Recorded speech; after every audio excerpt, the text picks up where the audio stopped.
zegt hij van, weet je wat we gaan doen?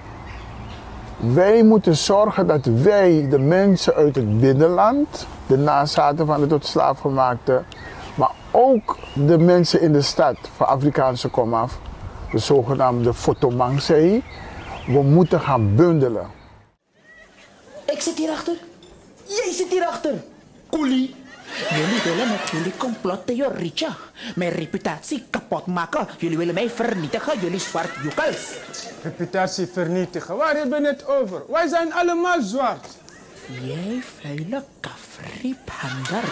Kuta, voor jouw informatie. Ik ben Hindustan. En wij Hindustanen zijn niet zwart. Wij zijn donkerwit. Joekel. The whole history of America is the history of rich white men telling not rich white people that their enemies are black and brown. It starts in the colonies of what would become the United States. Let's remember, during the colonial period, mid-1600s, there was no such thing as white people. I know some people who are now called white find that shocking, right? Because they think whiteness is real, right? But whiteness was created. Europeans didn't call themselves white. We didn't call ourselves white. We weren't all members of one big happy family. Are you kidding? Have you studied the history of Europe? The history of Europe was about killing each other. That's what we did in Europe. We just killed each other before we figured out there were other people to kill. We just killed each other, right? I mean, that was the history of Europe. The English hated the Irish, right? Northern Italians didn't even think that Southern Italians were Italians. The Germans hated everybody, and everybody hated their ass right back, right? There was no team called white, no race called white, but all of a sudden, in the middle of the 1600s, there was. Why? Why was it suddenly necessary to create this thing called the white race? Well, because rich people can count, that's why.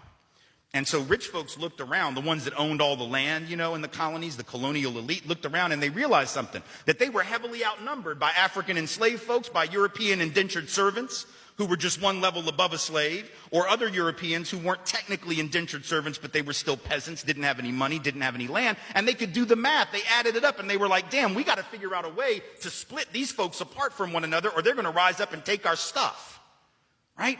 Because after a while, these black folks who were enslaved Africans and these quote-unquote white folks who were poor Europeans are going to figure out they're all getting played by these rich people. Right? So ultimately, the rich figure out they got to come up with some way to get somebody in that group on their team. The easiest thing is to get the poor Europeans, right? Because at least they look like you. They sort of share some of the customs and the culture. So they all of a sudden create this thing called whiteness, and they say, now you're part of the club.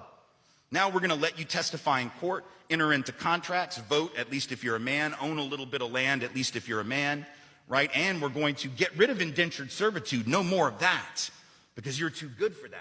And we're going to take the white men, now called white men, and put them on the slave patrol to keep black people in line. Give them a horse and a gun and a badge and make them feel big and powerful, right? They're still poor. They still don't have anything. They didn't pay the slave patrol well, right? Just exploited them, used them as a buffer between the elite and the other poor folks, particularly poor folks of color. And pretty soon, the rebellions that occasionally happened where black and white got together to overthrow the elite, those stopped. Because the divide and conquer had begun to work, right? You could turn people against each other by telling those poor white folks, they got to keep these black people in line. And so that divide and conquer gets initiated in the colonies. Rich white men telling not rich white people that their enemies are black and brown.